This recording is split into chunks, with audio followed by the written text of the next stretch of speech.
안녕하세요. 사연에 빠지다의 DJ 민영입니다. 오늘 사연자는 성질을 죽이고 사는 게 내 가정을 위하는 일이라 생각하며 살아왔는데 그 생각이 잘못된 생각이었다는 걸 알게 된 일이 있었다는데요. 과연 어떤 사연인지 들어보시겠습니다. 오늘도 두 가지 사연 준비되어 있으니 끝까지 함께 해주시고요. 그럼 오늘의 사연도 함께 만나볼게요. 구독과 좋아요도 잊지 말고 꼭 눌러주세요. 안녕하세요. 저는 30대 남자입니다. 저는 지금까지 살면서 부족한 거라고는 없이 유복하게 자랐어요. 저는 학창시절 내내 주변 친구들에게 부러움을 살 정도로 타고난 금수저였거든요. 하지만 저 나름대로는 알게 모르게 힘든 일이 많았어요. 제가 가장 사랑했던 어머니께서 중학교 때 교통사고로 돌아가시고 나서부터 저는 철저하게 외톨이처럼 살았거든요. 집 밖에서야 친구들과 잘 어울리고 밝은 척 했지만 집 안에서는 항상 혼자였습니다. 어머니가 돌아가셨다는 슬픔은 잠시였고 아버지나 다른 형제들은 금세 본인들의 삶으로 돌아갔어요. 하지만 못난 저는 슬픔에 빠진 채 공부도 하지 않고 방에만 처박혀 울고만 있었습니다. 너 성적이 이게 뭐야? 그래서 의대 근처라도 가겠어? 네 엄마가 막중이라고 오냐오냐 곱게만 키웠으니 사내 자식이 나약해 빠져서는 에휴. 제 성적이 별로여도 저는 상관없어요. 전 형들처럼 절대 의대 갈 생각 없으니까요. 아버지부터 형들 셋까지 모두 다 의사이거나 의대를 다니고 있다 보니 아버지는 저도 당연히 의대에 가야 한다고 하셨습니다. 아버지는 의사가 아니면 자식 취급을 안 하셨어요. 아버지가 병원장이고 형들이 다 의사인데 네가 의대 안 가면 도대체 뭘 하겠다는 거냐? 하는 일도 없이 아버지 돈으로 먹고 놀겠다는 거야? 의사 말고도 할 일이 수두룩한데 먹고 놀기는 왜 먹고 놀아요? 저도 제가 알아서 제 앞가림은 하고 살 테니까 걱정하지 마세요. 지금 생각하면 저도 그때가 사춘기였나 봅니다. 아버지든 형들이든 다들 저에게 하는 소리가 다 듣기 싫고 그냥 세상이 다 싫었어요. 아이고 말은 잘하지. 더 살아봐라. 그렇게 네 멋대로 산다고 인생이 마음대로 사라지나. 나중에 나한테 도와달라고 울고불고 매달리지나 마라. 절대 그런 일 없으니까 아버지도 저한테 신경 끄세요. 저희 아버지는 유명 병원 병원장이시고 형들도 셋 다 의사예요. 형들은 학창시절 내내 전교 1, 2등을 놓친 적이 없는 천재들이었는데도 의대를 가겠다고 재수까지 해서 결국은 다들 의사가 됐습니다. 아버지께서 워낙 엄하고 권위주의적인데도 형들은 아버지 말이라면 반항 한번 하지 않고 그대로 따랐어요. 그러다 보니 우리 집안에서 저만 돌연변이었죠. 저는 중학교 때까지는 그런대로 공부도 하고 친구도 제법 많았는데 어머니께서 돌아가시고 나서는 성적도 반토막이 나고 친구 관계도 엉망이었습니다. 아버지는 그런 저를 한심하게 생각하셨지만 저는 괜찮았어요. 이제 제 곁에 어머니도 없으니 이 세상에서 저는 혼자라고 생각했거든요. 제가 매일 방에 처박혀 아무것도 안 하고 있으니 아버지는 저를 가만히 두고만 볼 수 없었는지 과외 선생님까지 붙여서 어떻게든 공부를 시키려고 했어요. 그래도 제 성적은 그대로였고 변하는 게 없으니 아버지는 불안해하셨습니다. 아들 넷을 모두 다 의사로 만들어야 본인이 계획한 대로 되는 건데 그 계획을 제가 자꾸 방해하니 성에 차지 않으시는 거죠. 아버지는 저를 의대에 보낼 수만 있다면 뭐든지 하겠다고 하셨습니다. 그러면서 형들에게 했던 대로 저에게 조건을 걸었습니다. 의대만 가면 아버지가 차도 뽑아주고 네가 가고 싶다는 유럽 변행여행도 보내줄게. 제발 의대만 가. 의대가 무슨 옆집도 아니고 아버지가 가라고 하면 내가 무조건 가야 돼? 형 셋이나 의대 보냈으면 됐지. 욕심 좀 그만 부리세요. 아버지는 좋게 좋게 어르기도 하고 강압적으로 외출 금지에 핸드폰도 뺏어보고 갖은 방법을 다 쓰셨지만 저는 형들과는 달랐습니다. 저에게는 통하지 않았어요. 아버지나 형들은 본인들이 나온 대학이나 의사라는 직업에 대해 자부심을 느끼는 것 같았지만 제가 보기엔 그렇지 않았습니다. 어머니가 교통사고를 당해 곧장 구급차를 타고 아버지 병원 응급실에 도착했지만 어머니는 수술을 받으시던 중 돌아가셨어요. 집안에 의사가 넷이나 있으면 뭐래요. 어머니는 살리지 못해서 제 곁에 없는걸요. 저는 대충 성적에 맞춰서 대학도 가고 취직도 되는 대로 중소기업에 들어갔습니다. 아버지나 형들은 저를 볼 때마다 한심하다는 듯 바라보았어요. 알아서 하겠다고 들어간 회사가 그깟 이름도 없는 회사냐? 에휴, 그것도 직장이라고. 아버지라는 사람은 자식을 대놓고 무시하는데 형제들이라고 다르겠어요. 형들도 저만 보면 못 잡아먹어 안달이었습니다. 그런 회사는 연봉이 얼마나 되냐? 아니다. 뭐 연봉이라고 할 필요도 없이 그냥 최저임금인가. 자그냥 기죽게 왜 그래? 그래도 이름도 없는 지잡대 나와서 취직까지 했으면 얘 수준에 열심히 한 거지. 맞아. 나 최저임금 받으면서 일하고 있고 내 주제에 취직이라도 해서 다행이다 싶어. 역시 의사라 그런가? 형들은 모르는 게 없네. 참 똑똑해. 어릴 때도 형들은 자기들끼리 어울려 놀았어요. 어머니께서 막내인 저만 끼고 논다고 형들이 질투를 했거든요. 그런 형들 사이에서 자라다 보니 저는 웬만해서는 형들이 하는 말에 타격감이 없었어요. 그래봤자 공부만 하던 애들이라 붙어봐야 제가 이기거든요. 형이고 아버지고 그러면 그럴수록 저는 더 가족들에게 거리를 두고 지냈습니다. 가끔은 저도 제가 한심하다고 느껴질 때가 있었습니다.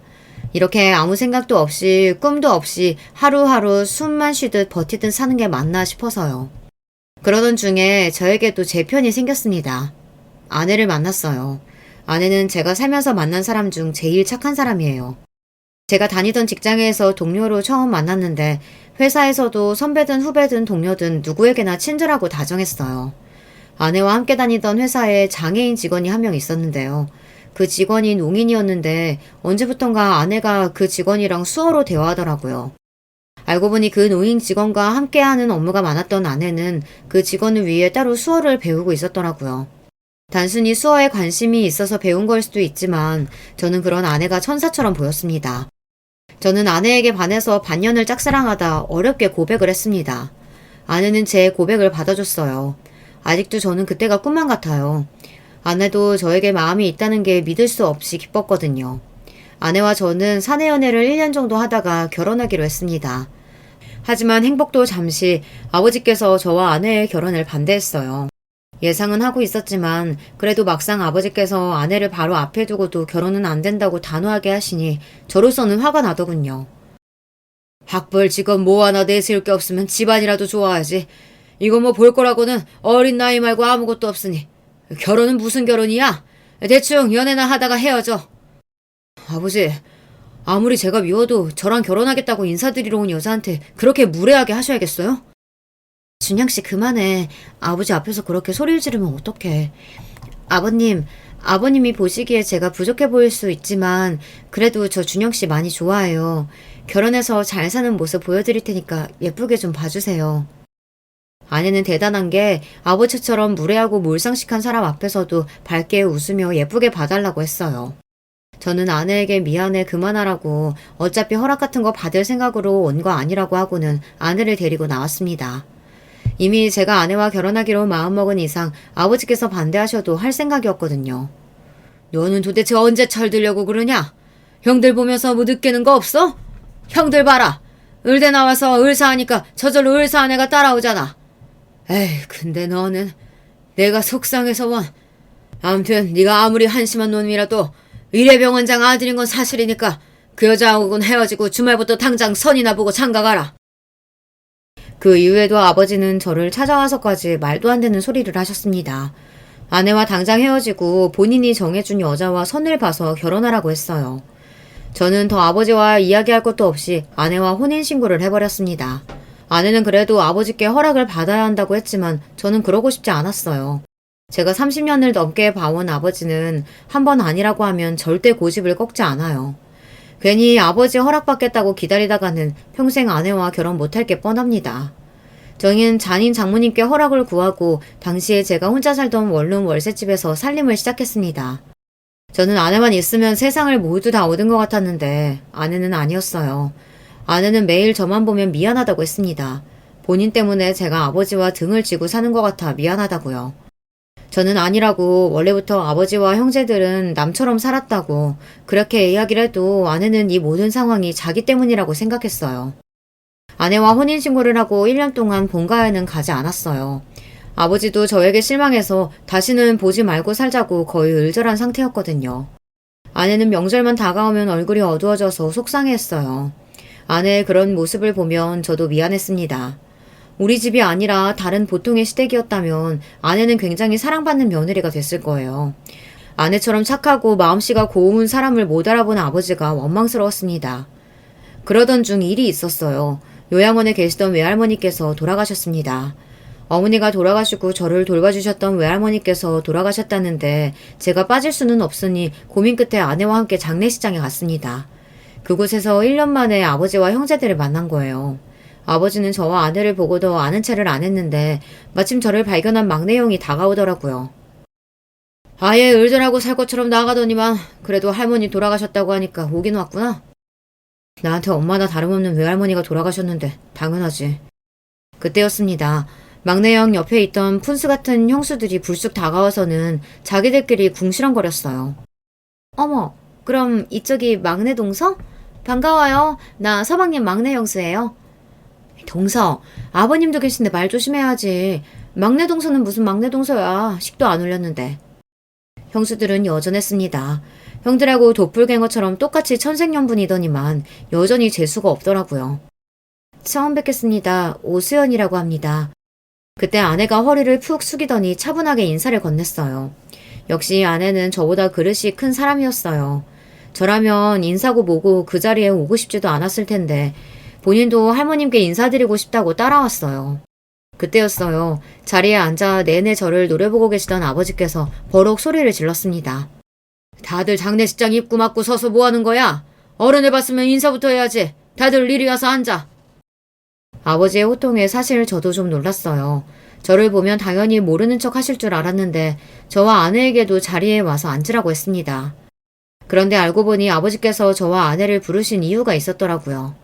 외할머니께서 돌아가시면서 아버지께 부탁을 하셨대요.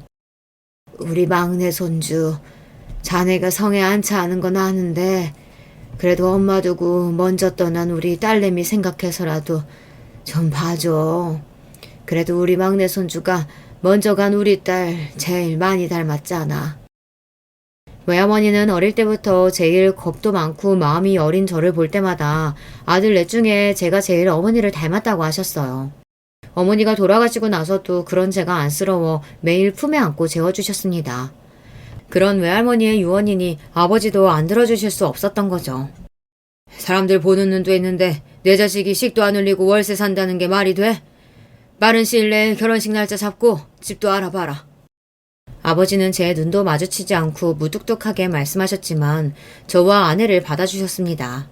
결혼식도 하고 집도 구해줄 테니 이사하라고 하셨어요. 저는 처음으로 아버지에게 감사하다는 말을 했습니다. 아버지도 순순히 감사하다고 하는 제 말에 놀라신 것 같았지만 저는 진심이었어요. 저도 이제 예전의 제가 아닙니다. 자존심이고 뭐고 아내도 생겼고 앞으로도 아이도 생길 텐데 내 가정을 위해서라면 아버지가 주시는 도움은 다 받고 싶었어요. 그렇게 아버지와 화해 아닌 화해를 하고 장례식장을 나오는데 주차장에서 형들과 형수들을 마주쳤어요. 언제 봐도 얄미운 형수들은 굳이 제 아내에게 안 해도 될 말을 한마디씩 했어요. 이제 곧 식도 올리면 우리 막내 동서 되는 건데 통성명은 해야죠.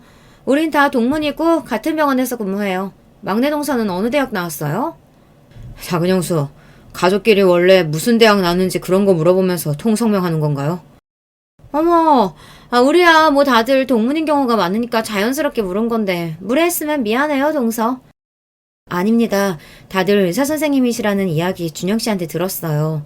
너무 대단하고 멋있으세요.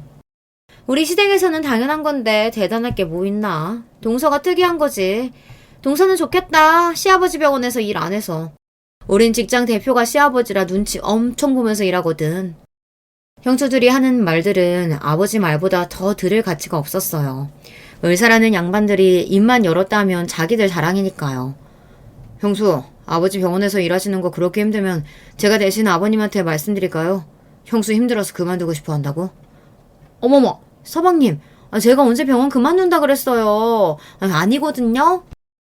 준영이 쟤한테 말해봐야 본전도 못 뽑는데 뭘 그렇게 떠들어? 피곤해 죽겠는데 그만 가자. 형들이나 형수들이나 다 하나같이 한심하고 재수 없었습니다. 저런 인간들이 아버지 병원에 떡하고 버티고 있는데 아버지 병원도 잘 돌아간다는 게 신기할 따름이었죠. 그리고 얼마 뒤 저는 아버지께서 구해주신 아파트로 이사도 하고 식도 올렸습니다. 제가 능력이 안 돼서 아버지께 도움을 받는다는 게 자존심이 상하기도 했지만 그래도 제 아내는 이런 대접을 받을 만한 사람이 마땅하니 앞으로 제가 아버지께 이 도움을 갚으며 살아야겠다 하는 마음으로 살기로 했습니다. 그래서 다시 아버지 병원에 한 번씩 나갔어요. 사실 제가 20살 때부터 아버지 병원에 주차를 도우러 아르바이트를 갔었어요. 아버지 병원이 규모는 큰데 오래돼서 주차시설이 안 좋거든요. 결혼하고 따로 인사도 못 드렸다고 아내도 아버지께 인사드리고 싶다고 주말에 함께 병원에 갔습니다. 제가 병원에 주차일을 돕는 동안 아내가 원장실에 가서 아버지께 인사를 드리고 오겠다고 했어요. 저는 아내를 혼자 보내는 게 걱정돼서 같이 가자고 했지만 아내는 괜찮다고 했습니다. 앞으로 계속 부딪혀야 하는 일인데 본인이 알아서 할 수 있다고요. 그러던 중 아버지께서 아내에게 마음을 열게 된 일이 있었어요. 아내가 원장실로 가던 중 병원 직원과 환자 간의 소통이 안 돼서 문제가 있었는데요. 그 일을 아내가 해결했나 봐요. 환자가 농인이라 답답해하던 중이었는데 아내가 수어로 도와주게 된 거죠. 그 일을 아버지께서 직접 보시고 아내를 다시 모신 겁니다. 아버지는 아내를 원장실로 데려가 이것저것 물으셨답니다.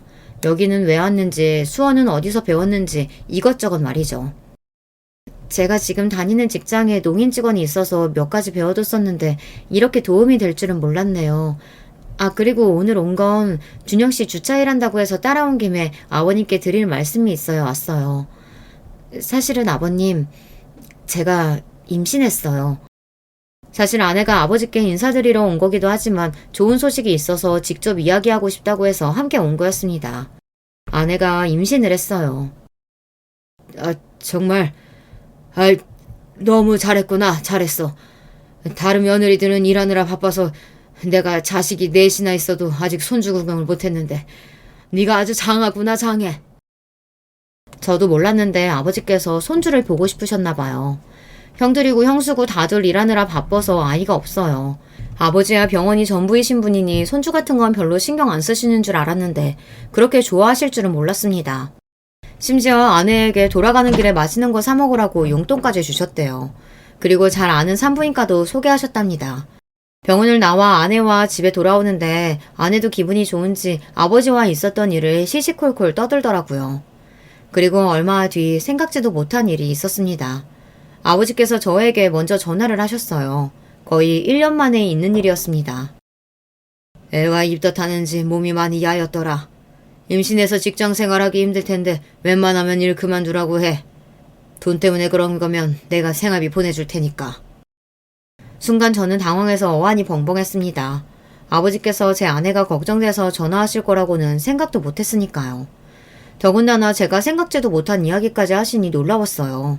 안 그래도 아내가 임신하고 한 달 동안 입덧 때문에 고생하면서 출퇴근하느라 살이 많이 빠졌는데 그걸 캐치하시고는 직장까지 쉬라고 하시니 놀랍더라고요. 말씀만이라도 감사해요. 제가 수연이랑 상의해 볼게요. 그래. 우리 집 첫 손주인데 무조건 건강하게 중요하지. 괜히 얼마 안 되는 돈 때문에 애 고생시키지 말고 내 말대로 해. 항상 학벌, 직업만 중요하다고 하시던 아버지 입에서 건강이 제일 중요하지 하는 말씀을 하시는데 하마터면 웃음이 터질 뻔했습니다. 그제야 알게 된 사실인데 아버지도 할아버지는 할아버지가 되셨나 보더라고요. 그러던 어느 날이었습니다. 어머니 제삿날이라 본가의 가족들이 모두 다 모였어요. 아내가 임신하고 형들과 형수를 처음 보는 자리였는데 다들 축하한다는 말을 안 하더라고요. 저는 괜히 기분이 상해서 먼저 한마디 했습니다. 다들 아직 못 들었나 봐. 우리 수연이 임신했어. 내가 형들보다 제일 먼저 아빠가 되는 거지. 제가 살면서 형들보다 잘하는 거라고는 싸우는 거밖에 없었는데 아내 덕분에 제가 제일 먼저 아빠가 된다고 생각하니 저도 모르게 어깨에 힘이 잔뜩 들어가서 턱을 바짝 올렸습니다. 그러자 형들이 다들 피식 웃으며 축하한다고 하더라고요. 와, 우리 코찔찔이 막내가 애 아빠가 된다고? 말도 안 돼. 너 애 만드는 방법도 알았냐? 뭐래. 형은 내일 모레면 마흔인데 어쩌려고 그래. 지금 낳아도 애가 대학 가면 환갑이네. 그래도 아들이 넷이나 있는데 이러다 우리 집 대 끊기는 거 아닌가 했는데 막내 네가 처음으로 큰일 했다. 당연하지. 내가 형들이 못하는 걸 해냈잖아. 근데 어떡하냐. 병원이라면 끔찍하신 아버지 손주 없어서 누구한테 병원 물려주냐 걱정했었는데 이제 네 자식 의사시키겠다고 괴롭히게 생겼다. 우리 아기가 병원을 왜 물려받아. 우리 아기는 뭐든지 자기가 하고 싶은 거 하라고 할 거야. 얼마만인지 모르겠습니다. 형들과 어릴 때처럼 농담하고 장난을 치는 게 말이죠. 이게 다 아내 덕분입니다. 아버지와도 가까워지고 형들과도 전보다 자연스러워진 게 다 제가 결혼하고 나서부터니까요. 그런데 이런 상황을 질투하는 사람들이 있었어요. 바로 형수들입니다. 제사를 지내는 내내 아버지께서 아내는 무거운 거 들지 말라고 들어가서 자꾸 쉬라고 하시니까 그게 또 보기 싫었는지 은근슬쩍 아내를 괴롭히더라고요. 병원에서도 간호사들이 임신만 하면 아주 엉덩이가 무거워져서 일도 제대로 안 해. 이럴 거면 일 그만두고 집구석에나 애나 볼 일이지. 돈 벌겠다고 기어 나와서 왜 일을 안 하는지 모르겠다니까. 임신했을 때만 그래요? 애 낳아봐요. 매일 애 학교에 일 있다, 애 아프다, 스케줄 엉망이라니까. 동서는 그러지 마. 본인 임신했다고 일하는데 지장 주는 거 그거 완전 민폐야. 안 그래도 다음 달까지만 하고 일 그만두라고 하려고요. 아버지께서 생활비 주신다고 힘들게 일하지 말라고 하셔서요. 사실 아내는 아버지께 생활비를 받는 건 아닌 것 같다고 그냥 육아휴직을 좀 일찍 쓰겠다고 했지만 형수들 하는 꼬라지가 재수없어서 그냥 내질러 버렸습니다. 그러자 역시나 형수들은 눈이 동그래졌어요. 서방님 정말이에요? 아니 애 가진 게 뭐라고 아버님은 생활비까지 주신대요? 그러게요. 저도 그냥 일 때려치우고 임신이나 할까봐요. 형수들은 괜히 자기들끼리 흥분해서 임신을 한 해 만에 떠들었습니다. 글쎄요. 형수들은 이제 노산이라 가능할지 모르겠네요. 아내가 그만하라고 옆에서 눈치를 주는 바람에 거기까지만 했지만 저는 생각 같아서는 더 한 말도 하고 싶었습니다. 제 형수들이지만 정말 얄미워요. 아내는 안 그래도 형수들이 본인을 마음에 들어하지 않는데 제가 자꾸 아내 편만 들어서 형수들과 가까워지기 더 힘들다고 했어요. 저는 형수들과 친해질 필요 없다고 했지만 아내 생각은 달랐습니다. 저를 위해서라도 식구들과 다 잘 지내고 싶다고 했어요. 그러면서 앞으로는 형수들이 듣기 싫은 소리라도 본인이 다 알아서 할 테니 저에게 끼어들지 말라고 했습니다. 그리고 몇 달 뒤 아버지 생신날이 밝았습니다. 아내는 본가에 가기 전부터 저에게 신신당부했어요. 형수들과 친해질 기회니 끼어들지 말라고요. 여보 뭐해? 얼른 가서 음식 차리는 거라도 도우려면 지금 출발 빨리 해야 돼. 아내는 시아버지 생신이라고 일찍부터 일어나 미역국을 끓이고 후식으로 먹을 케이크와 쿠키를 직접 만들었어요. 형수들이 출장 뷔페 불렀다고 몇 주 전부터 생색내는 거 못 봤어? 힘들게 만들어 가봐야 좋은 소리도 못 들을 텐데 새벽부터 뭐하러 고생했어. 출장 뷔페도 좋지만 그래도 생신인데 며느리가 직접 만든 음식도 드셔보시면 더 좋을 것 같아서 내가 준비했지. 어때? 이쁘지? 제 아내지만 사람이 참 좋아요. 저렇게 착하고 재주 많은 사람이 하필이면 저 같은 사람을 만나 받지 않아도 되는 대우를 받으며 사는데도 불만 한마디 없이 항상 웃으며 밝게 저를 대해주니 고마울 따름이었습니다. 아내를 보면서 항상 생각해요. 형수들이 아내를 대우해주지 않는 만큼 저는 더 아내에게 잘해야겠다. 평생 떠받들고 살아야지. 매일매일 다짐하게 돼요. 아내가 만든 음식들을 예쁘게 포장해서 본가로 향했습니다. 본가에 도착하자마자 벌써 집안에는 음악 소리가 들리고 마당에는 테이블들이 놓여 있었어요. 유난스러운 형수들이 준비할 법한 규모였죠. 어머, 서방님 오셨어요? 근데 손에 든 거 그건 뭐예요? 뭐 떡이라도 맞춰온 거예요? 그러게. 모양이 딱 돌잔치날 떡집에서 주는 떡 모양이네. 우리가 출장 뷔페 다 불렀다니까 뭘 또 그런 걸 사왔어요. 형수들은 저와 아내를 보자마자 어떻게 하면 꼬투리를 잡을까 연구하는 사람들처럼 저희를 애워쌌습니다. 이거 떡 아니고요. 우리 시연이가 직접 만든 미역국이랑 디저트예요. 형수들은 매번 사람 불러서 파티만 할 생각만 해봤지 직접 미역국 한번 끓여본 적 없으시죠? 아내가 가만히 있으라고 했지만 어쩌겠어요. 형수들이 하는 꼴을 보면 참을 수가 없는걸요. 에이 서방님도 참. 우리도 음식할 시간 있었으면 아버님 위해서 100번도 넘게 했죠. 병원 일도 바쁜데 우리가 미역국 같은 걸 어떻게 끓여요. 형님들은 미역국 끓여보셨어요? 미역국은 무슨 내 생일날 미역국 먹을 시간도 없는데. 막내 동서가 음식한다고 고생한 것 같긴 한데 아유 동서는 암튼 몰라도 너무 모른다니까. 아버님이 음식이나 해다 바치는 며느리 예쁘다고 하실 것 같아? 당신 병원에 보탬되는 사람을 훨씬 더 좋아하지. 그래 미약국 같은 거보다야 차라리 병원에 보탬이 되는 게 낫지. 이럴 시간에 차라리 조무사 자격증이라도 따는 거 어때? 요즘 우리 병원에 간호조무사 부족해서 난리잖아. 어머 이 김에 동서가 자격증 따서 병원에서 같이 일해주면 너무 좋겠다. 집에서 놀면 뭐해. 나와서 한 푼이라도 버는 게 낫지. 형수들은 하다하다 말도 안 되는 소리를 짓거렸어요. 임신한 아내에게 노는이 공부나 하랍니다. 저도 아버님 병원에 보탬이 되면 좋죠. 근데 제가 병원 일은 하나도 모르는데 조무사를 어떻게 하겠어요. 무슨 소리를 들어도 항상 웃어넘기는 아내도 기분이 상할 만했어요. 정말 형수들은 셋 다 을사면 뭐래요. 개념이라고는 없는데요. 하긴 간우조무사는 뭐 아무나 하나. 도대체 뭐가 재밌다고 자기들끼리 깔깔 웃으며 웃는데 저는 기분이 상해서 표정 관리가 안 됐습니다. 욱해서 지금 무슨 소리 하는 거냐고 언성을 높였는데 그때 옆에 있던 아내가 제 손을 지그시 잡더라고요. 그만하라고요. 저는 한숨이 절로 튀어나왔습니다. 말해봐야 뭐 하겠어요. 여우 같은 형수들한테는 무슨 말을 해도 본점도 못 보는걸요. 최소 꼬리 9개씩은 달린 형수들하고는 잠깐도 더 있고 싶지 않았습니다. 그럼 아버지 병원을 위해서 열심히 일하신 형수님들은 마저 하던 일 하세요. 저희는 아버님께 인사드리러 갈게요. 저는 아내 손을 단단히 붙잡고 구미호 같은 형수들 틈에서 벗어났습니다. 아내는 아무렇지 않은 척 미소 짓고 있었지만 얼마나 긴장했는지 손에는 땀이 흥건했어요. 저는 아내에게 미안해서라도 이 생일 파티가 한시라도 빨리 끝났으면 좋겠다 싶었습니다. 그런데 그 정도는 애교였어요. 생일 파티가 시작되고 나니 형수들은 대놓고 제 아내를 무시하기 시작했습니다. 아무리 생일이라도 그렇지 가족들끼리 모이는 자리에 병원 직원들도 초대해서 집안의 가족들보다 아버지 병원 직원들이 훨씬 더 많았어요. 그러다 보니 저와 아내는 낄 자리가 없었습니다. 아내는 자리에 멍하니 앉아있는 게 민망했는지 주방으로 들어가 일하시는 분들 일손을 도왔어요. 제가 하지 말라고 해도 가만히 앉아있는 게 더 힘들다고 하더라고요. 그럼 자기가 해온 미역국이랑 쿠키 아버지께 가져다 드리자.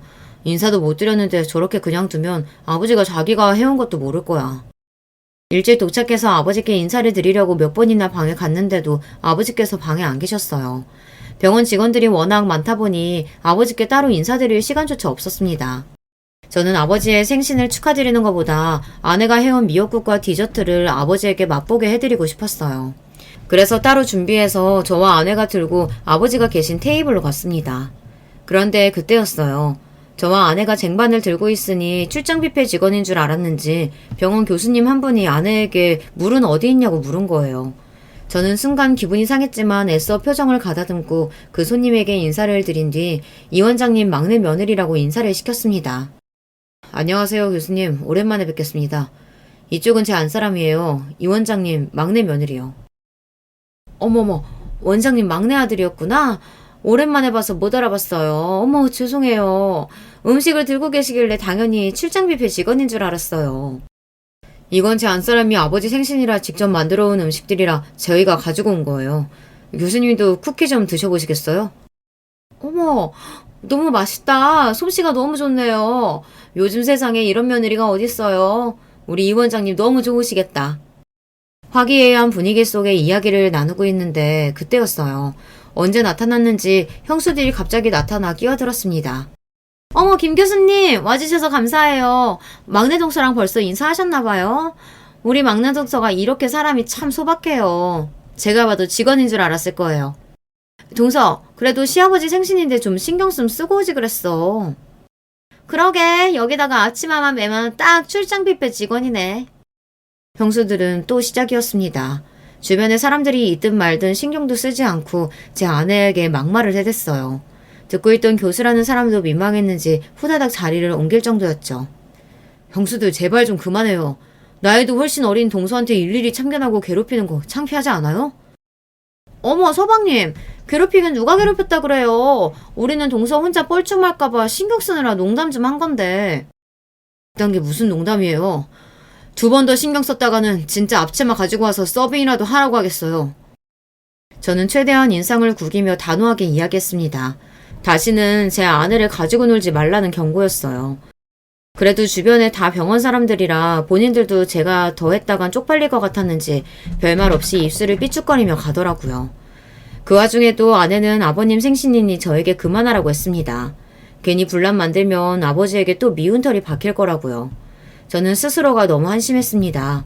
세상에 제 아내 같은 사람이 어디 있다고 고작 저 같은 사람 때문에 왜 자꾸 아내가 이런 일을 당해야 하나 마음이 좋지 않았어요. 저는 한시라도 빨리 이 파티가 끝났으면 좋겠다 싶었습니다. 그래도 다행이었던 건 아버지께서 아내가 만들어온 음식을 좋아하셨다는 겁니다.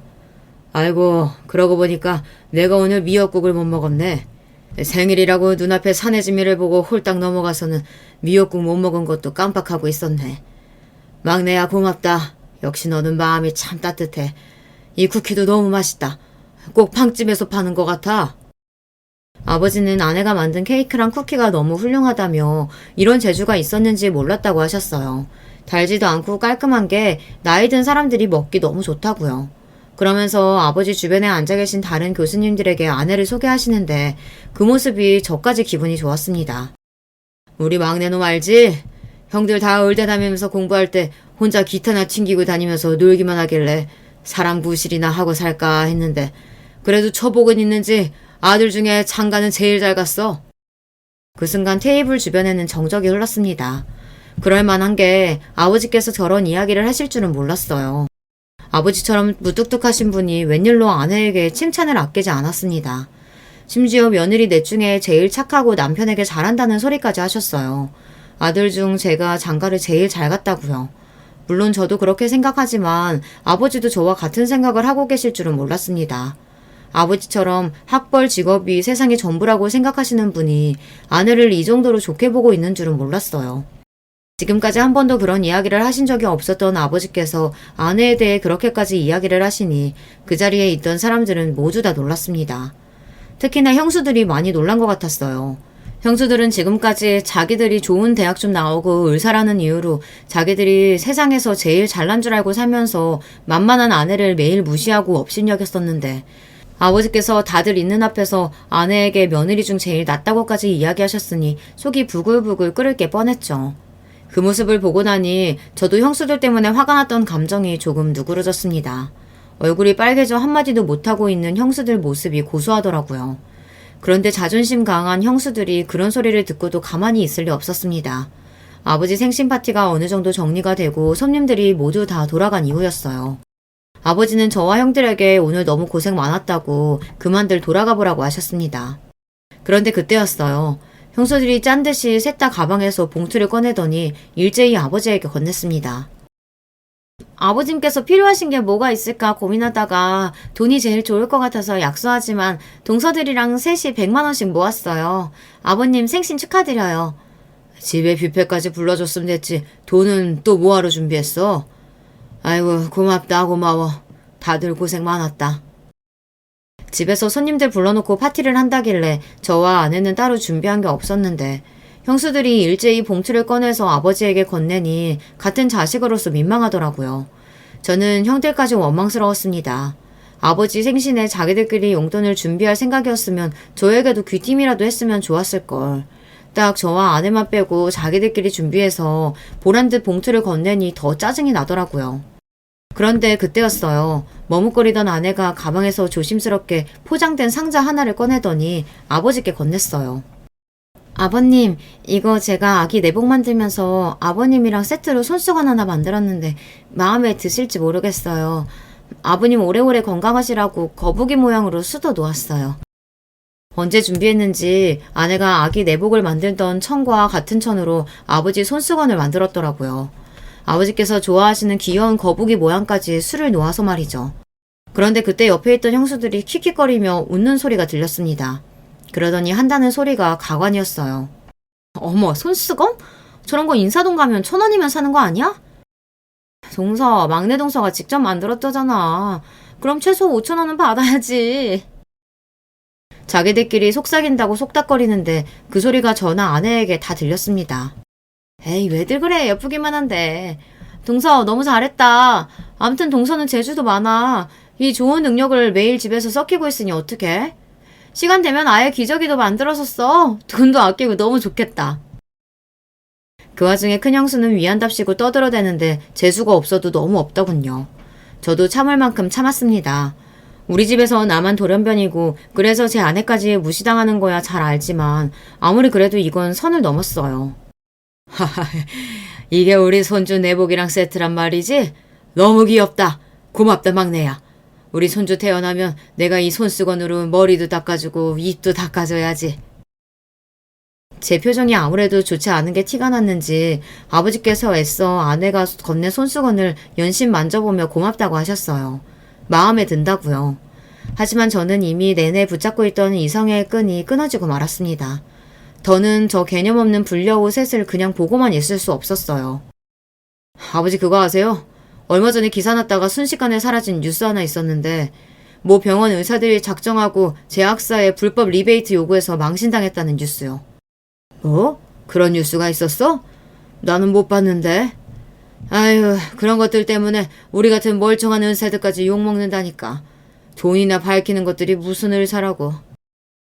서방님은 뜬금없이 무슨 그런 소리라고 그러세요. 제가 말을 꺼내자마자 찔리는 게 있는지 작은 형수가 먼저 눈을 흘기며 저를 바라봤습니다. 당황한 건 큰 형수와 막내 형수도 마찬가지였어요.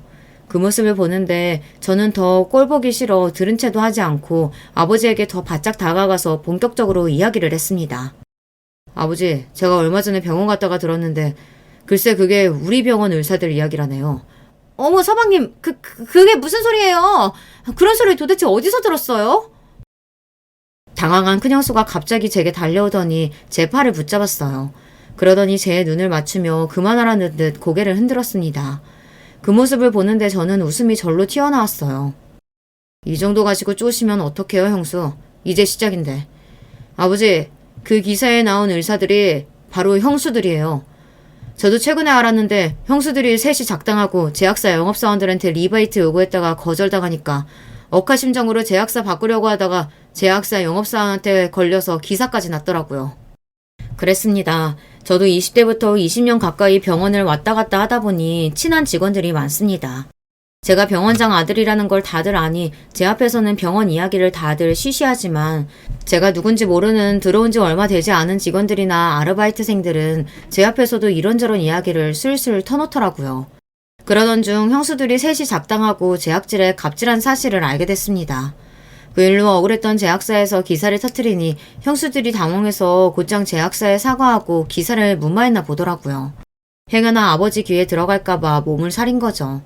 이 이야기를 처음 들었을 때 아버지께 이야기를 해야 하나 말아야 하나 고민도 했었지만 지금 와서 보니 제가 뭐하러 형수들 비밀을 지켜주나 싶네요.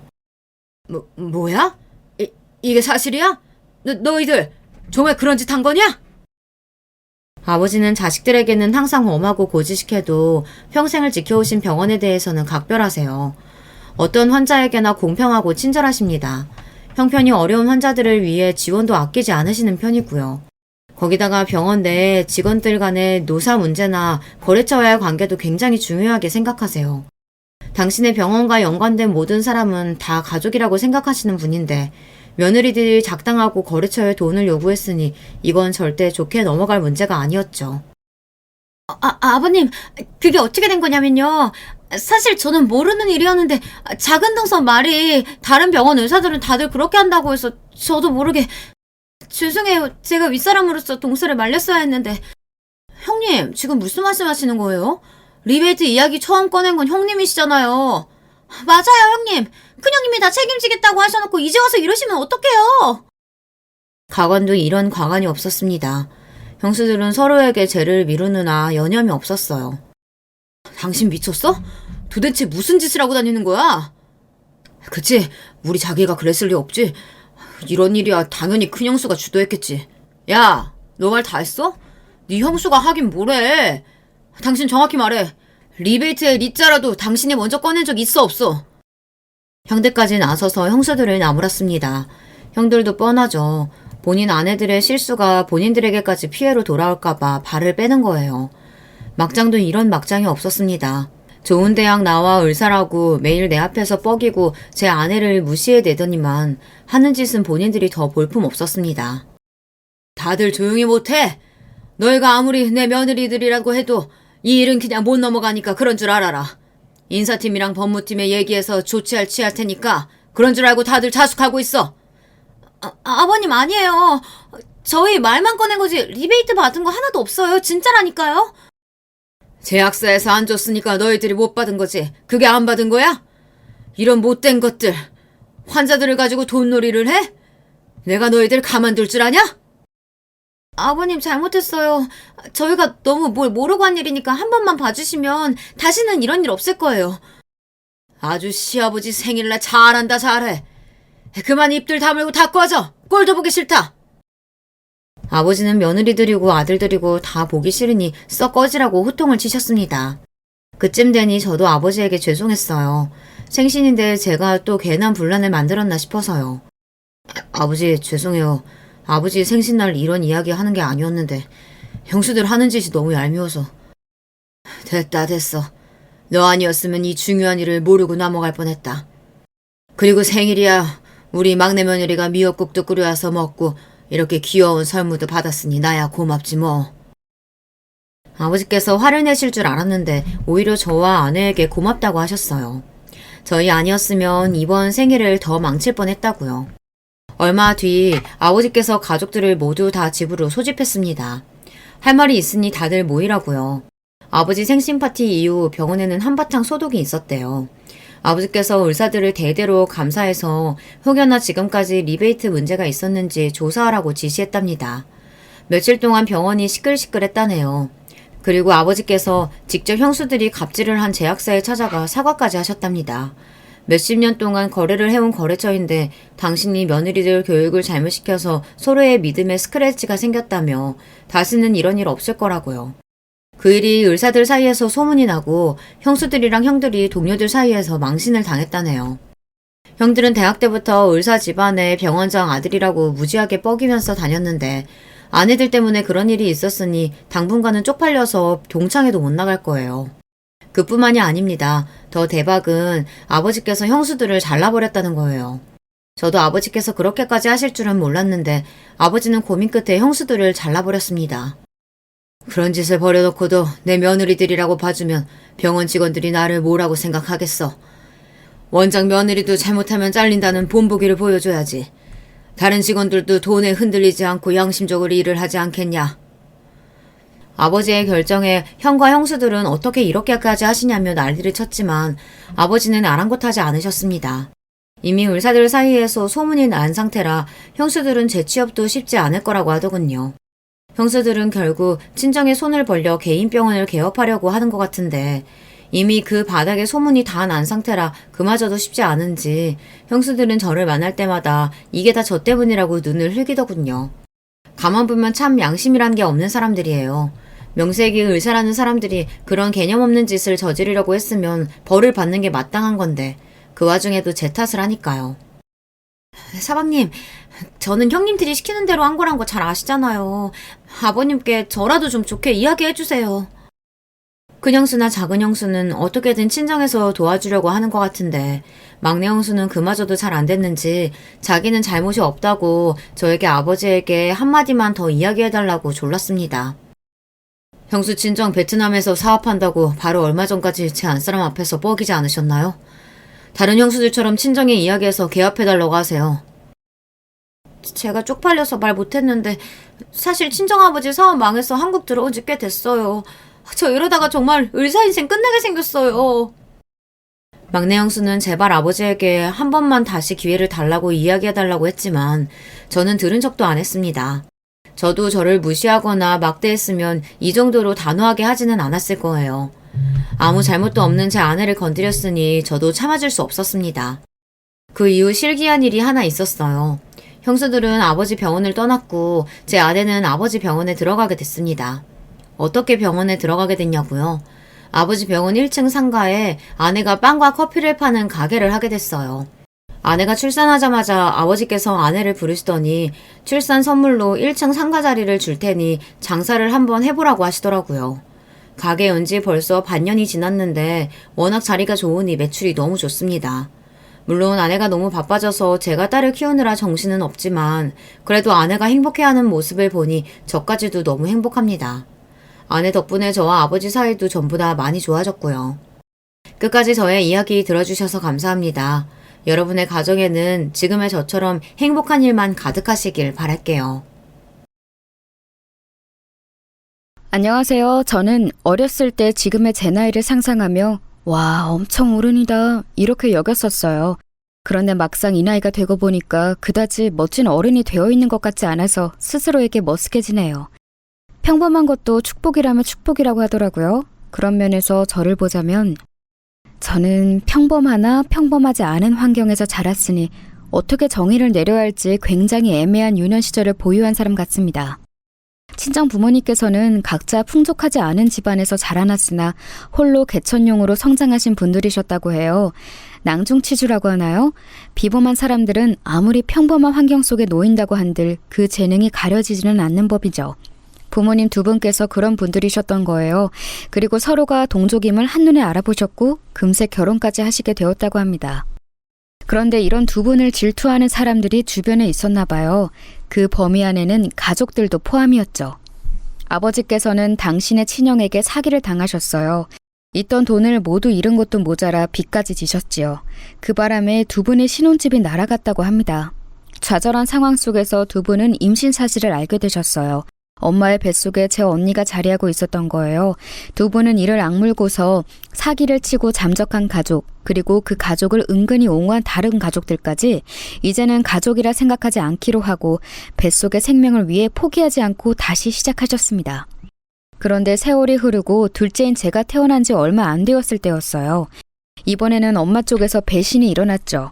엄마의 절친한 고향 언니분께서 당시에 아무도 몰래 미국 이민을 준비하고 있었는데 저희 집에 와서 온갖 돈 되는 것들을 훔쳐가서 이민 자금에 보탰고 미국으로 떠나 영영 잠적을 해버렸습니다. 이 금수만도 못한 것 같으니라고. 돈이 없어 굶어 죽겠다기에 얼마나 막막할까 싶어서 잘 대해줬건만. 우리 집에 초대받고 싶다기에 흔쾌히 들어주고 몇 번이나 식사 대접도 해줬건만. 이렇게 사람 뒤통수를 쳐? 천벌 받을 것들! 당신 지금 그 미친 여자네 가족들만 욕할 때가 아니야. 처가 식구들 당신이 이런 일을 당해서 힘들다고 하소연하는데 은은하게 고소해하는 반응들 당신도 느꼈지? 앞으로 우리가 더 방비하면서 살면 돼. 누구도 믿을 수 없어. 더 이상은 뼈 빠지게 노력해서 힘들게 번 돈을 그 아무에게도 10원 한 장 빼앗기지 않고 살아갈 거야. 두고 봐. 나는 지금보다 더한 성공을 계속해서 이뤄갈 것이고 누구보다 돈을 많이 모을 테니까. 서글프게 우시는 엄마 옆에서 아버지는 일을 가셨다고 해요. 저는 너무 어려서 당연히 그 상황을 몰랐는데 언니가 그런 일이 있었다고 나중에 제가 크고 나서 말을 해주더라고요. 친정 부모님께서는 그 이후로 무지막지한 구두쇠가 되셨답니다. 특히 아버지요. 분명 초반에는 그 정도까지 심각한 구두쇠가 되실 작정은 아니셨을 거예요. 그런데 점차 그런 버릇이 고착되어 가면서 정도가 심해지신 거겠죠. 고기도 먹어본 사람이 그 맛을 안다는 것처럼 돈이란 것도 써버릇 해본 사람이 쓸 줄 아는 거거든요. 마감 세일에 길들여진 사람은 절대 마트에서 제 시간에 파는 정가의 물건들을 선뜻 구매하지 못한다고 하던데 저는 그 말이 뭔지 10분 이해할 수 있었습니다. 저는요, 제가 중학교 때까지는 저희 집이 가난한 줄 알았던 사람이에요. 오죽하면 그랬겠나요. 엄마, 나 이제 운동화가 너무 작아졌는데 새로 하나 사주면 안 돼요? 이번에 중간고사도 잘 봤으니까 새 운동화 사주세요. 네? 그거 아직 상태가 너무 멀쩡해 보이는데 굳이 새로 사겠다고? 나는 네 나이 때 더 이상 발이 자라지 않았었는데 아유, 그래 뭐 신발이 불편하다는데 어쩔 수 없지. 엄마가 다음에 시장에 장 보러 갈 때 신발 가게 들려서 사올게. 색깔은 검은색이면 될까? 시장이요? 아, 진짜 엄마. 시장표 운동화도 너무 창피한데 왜 또 검은색이에요? 그거 때 타지 말라고 어두운 색 고르시는 거 내가 모를 줄 알아요? 나도 마음 같아서는 하얀색 나이키 운동화 신고 싶다고요. 이런 내 마음도 모르고 그렇게 쉽게 시장표 검은색 운동화 사오신다고 하시는 게 정말 너무해요. 그리고 이 나이 먹어서 엄마가 운동화 사오는 애들은 없다고요. 다 자기가 매장 가서 직접 고르지. 체육대회를 앞둔 시점이었기 때문에 저는 새 운동화가 너무 간절했었어요. 엄마는 망설이시는 기색을 한껏 보이시다 저에게 새 것을 직접 사라며 그 보기 힘든 지갑을 꺼내어 지폐를 내미셨습니다. 그리고 제가 반갑게 그것을 받아들려고 할 때였죠. 어디선가 불쑥 나타난 손이 그 돈을 중간에서 휙 낚아챘어요. 저는 어이가 없어서 그 손길의 주인을 쳐다보았습니다. 무슨 중학생이 이렇게 비싼 운동화를 사 신는다는 거야? 한참 공부를 열심히 해야 할 때인데 마음이 쓸데없이 콩밭에 가 있는다는 게 벌써 티가 나는구만. 내 눈은 못 속이지. 당신 애들한테 자꾸 이렇게 무르게 굴지 마라. 버릇만 나빠져. 가뜩이나 지연인 녀석이 대학생 됐다고 멋부리려고 허파에 바람 들어간 거. 그 정신머리 고치가 아니라 힘들어 죽겠는데 지선이는 더 제때 더 똑바로 키워야 할 것 아니야? 제가 보기에는 언니가 친구들에 비해서 쪼들리면서 하는 것 같던데요? 힘들게 아르바이트도 계속하고 그게 어딜 봐서 허파에 바람이 들어간 건지. 너 지금 뭐라고 중얼중얼거리는 거야? 지선이 너 이 녀석 정신 똑바로 안 차릴래? 공부나 열심히 해서 좋은 대학 들어가고 장학금 받을 생각이나 해. 괜한 잡생각이나 하지 말고. 아버지께서는 엄마께서 저에게 주셨던 5만 원 중 3만 원만 도로 돌려주셨습니다. 그걸로 신발도 사고 학용품도 사고 다 하라고 하셨어요. 눈물이 찔끔 나더라고요. 아버지께서 그렇게 나오실 때에는 엄마께서 군말 않고 가만히 계신다는 걸 저는 알고 있었기에 저도 힘없이 수긍할 수밖에 없었죠. 원망스러웠고 서러웠지만 그래도 속으로 어쩔 수 없으니까 라는 생각을 가지고 있었어요. 왜냐고요? 저희 집이 잘못 사는 줄 알았으니까요. 형편이 받쳐주지 못하기 때문에 부모님께서 허리띠를 졸라매실 수밖에 없다고 당연히 그렇게 여겼습니다. 집 있고 차 있어도 어렵게 살 수 있는 게 세상 사는 것이구나. 학교 친구들을 보면 우리 집보다 훨씬 더 좁고 안 좋은 집에 사는 애들도 나보다 매점에서 돈을 더 많이 쓰던데. 집에 차가 없다는 친구도 반에서 한 명 있는데 걔도 나보다 좋은 신발을 신고 다니잖아. 세상의 법칙이란 이해하기 힘들다. 내가 어른이 되면 자연스럽게 이해할 수 있게 되는 걸까? 그런데 제가 어른이 되기 전에 그 비밀을 알아버렸어요. 제가 대학 입시 때문에 너무 스트레스를 받아서 어느 날 언니에게 상담을 청했을 때였습니다. 명문대학을 목표로 잡고 있는 것도 저에게는 압박으로 다가왔는데 거기에다가 장학금까지 노려하니까 더욱 숨이 막힌다는 얘기를 제가 꺼냈었죠. 저희 집에는 4년 내내 그 비싼 학비를 감당할 경제력이 없을 거라고 여겼으니까요. 그런데 언니가 진짜 기가 막히고 코가 막힌다는 표정을 지으면서 저한테 이런 말을 하는 게 아니겠어요? 야, 지선아, 너 지금 진심으로 하는 소리야? 너 진짜로 몰라서 이런 말 하는 거 맞지? 우리 집 가난하지 않아. 오히려 웬만한 집들보다 돈 많아. 그런데 쓸 돈이 없어서 그게 문제일 뿐이야. 뭐? 우리 집이 돈이 없는 게 아니었어? 그런데 쓸 돈이 없다니 그건 무슨 말이야? 나 지금 되게 혼란스러워. 아휴, 우리 집에는 돈을 버는 능력은 있지만 그걸 쓸 생각은 없다는 뜻이야. 우리 부모님이 얼마나 지독한 구두쇠인지 너는 평생을 봐봤으니까 잘 알겠지? 모으는 것에만 혈안이 되신 분들이고 쓰는 것에는 엄청나게 인색하시니까 네가 그걸 바꿔놓을 수는 없을 거야. 그냥 순응해. 그날 언니는 몰랐을 거예요. 제가 얼마나 큰 충격을 받았는지 말입니다. 지금 생각해보면 저는 약간 눈치도 없고 어리숙하고 순진한 편이었던 것 같아요. 그러니 부모님께서 돈 없다, 먹고 죽을래도 없다 이런 말씀을 습관적으로 하시는 걸 들으면서 아, 그렇구나 하고 말았겠죠. 멀쩡한 아파트에 살고 있는 것 자체가 사실은 가난한 것과는 거리가 먼 것이었는데 말입니다. 제가 그날 이후로 얼마나 서럽고 분하고 억울해서 부모님과 많이 싸웠었는지 몰라요. 대학을 갔는데 용돈을 벌려고 아르바이트를 하느라 허덕이는 제 자신을 보면서 부모님 원망도 많이 했었고요. 특히 아버지와 대립을 많이 했고 옆에서 네가 이해해라고 저를 다독이시는 엄마도 짜증났던 것 같아요. 자존심 때문이라도 그냥 손 안 벌리고 저 알아서 살고 싶어지더라고요. 외국계 회사에서 일하던 언니는 어쩌다 보니 그 본사가 있는 해외에서 일을 하게 되었는데요. 그러더니 거기서 형부를 만났고 자리 잡게 되었습니다. 형부가 꽤 유복한 집안에서 자란 인물이에요. 언니는 일적인 능력이 좋았으나 완전히 선남선녀가 만나서 결혼을 한 거였죠. 알아서 인생 잘 사는 언니를 보며 저는 더더욱 더럽고 치사해서라도 부모님께 아쉬운 소리 안 하고 산다는 다짐을 하게 되었던 듯 싶네요. 시간이 흘러 저는 굉장히 수더분한 남자와 만나 결혼을 하게 됐습니다. 아니, 수더분하다는 말로는 부족하고 무소유의 포변이라고 할까요?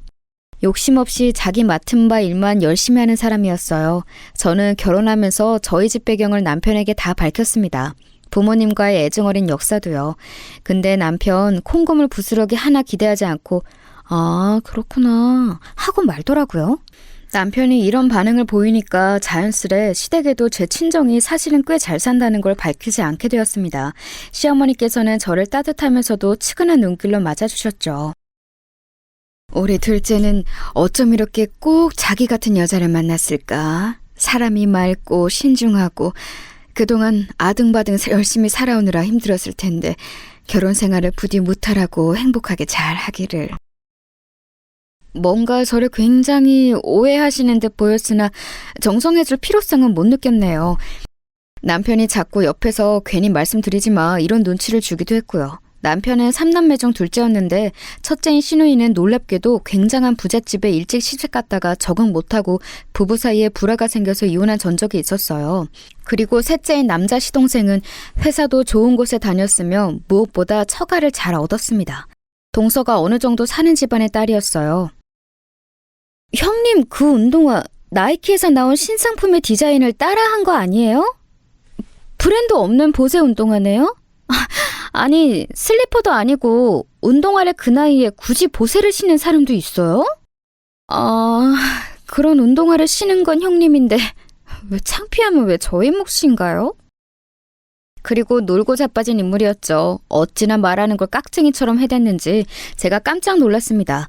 동서가 신은 운동화 제 눈에는 구질구질해 보였는데 그까짓 것도 30만 원짜리라고 하더라고요. 네, 그러라고 했어요. 동서가 굉장히 우쭐거리는 스타일이고 그런 동서에게 시댁 식구들이 별 지적 못하는 중이고 덕분에 시동생은 콧대가 덩달아 높아졌고 뭐 이런 것들을 제가 파악하고 나니까 똥이 무서워서 피하는 게 아니라 더러워서 피한다는 마음으로 상대 자체를 안 하려고 노력하게 됐습니다. 사람을 겉으로 보고 판단하는 동서의 기준에는 이혼 여인 시누이가 거슬릴 법도 했는데 부잣집에 한번 다녀왔다는 전적을 높이 샀는지 시누이한테는 함부로 못하더라고요. 그러니까 저만 성질 나쁜 동서의 목표물에 걸렸던 거죠. 그러던 어느 날 시댁에 좋은 고기가 들어와서 그걸 함께 맛볼 겸 다 같이 모이게 되었습니다.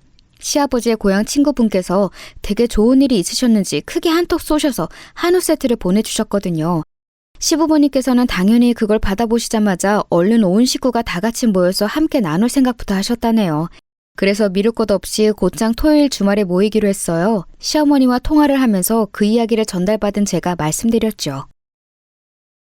어머님, 그런데 저희가 토요일에 이미 부부 모임에 참석하기로 한 일정이 있어서요.